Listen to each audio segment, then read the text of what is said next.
Nathaniel Chapman purchased the property here. It was in November of 1753.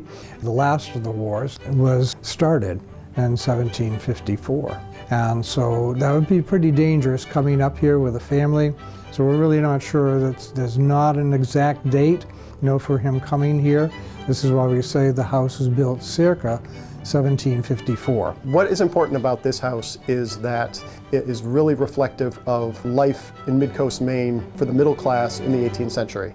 So here we have the fireplace that was original to the, changes have been made, but original to the house in the 1750s. This is called a crane, and that would be directly over the fire. And then we would have the oven here. So this is how she would bake her biscuits, or the things that required the hottest heat. And then she would put in her arm. She would hold her arm in there, and if she could keep it in there for 30 seconds, it meant it was hot enough to start baking the biscuits. If she couldn't keep it in there, it was too hot. Imagine that. That was her thermometer. This is called a toe toaster, and all she had to do was kick it with her toe, and it would turn around to cook the other side of the toast.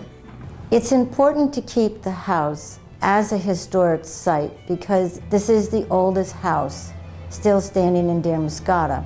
In so many house museums, we're always seeing the grandest house, we're always seeing the most unusual houses. And this was what I would call an aspirational house of 18th century family. So here we have Miriam Chapman, the lady of the house, and her husband, Nathaniel Chapman, who actually built this house. And she is dressed in a long dress, oftentimes made from wool. And she would have sheared the sheep, washed the wool, carded the wool, which is something has to be done prior to spinning it because it has to be all straightened out.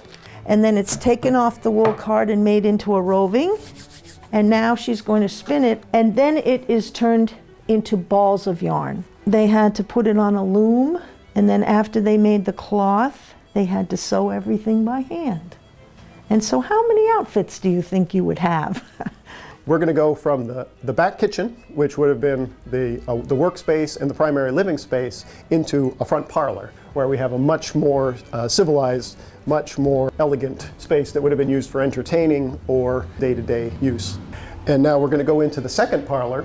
This is also in the front of the house, and this reflects improvements that were made to the house probably in, say, 1800 to about 1815 or so. So this is a good example of American federal architecture in a small house. So we have a nice mantle based on classical design. We have plaster on the ceiling, we have plaster on the walls. It's very civilized. After the Chapmans sold the house out of the family, Tilton Hall bought it in 1832.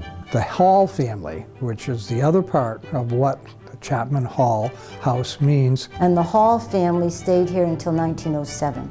I think having a historic building like this to visit, to touch, to experience helps us understand our own lives and also helps us understand where we came from. The Chapman-Hall House is a wonderful home. It's something that you can actually experience and feel yourself transported to a different time.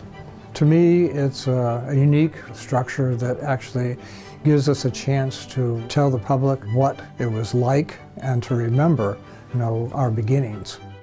This is our history right here.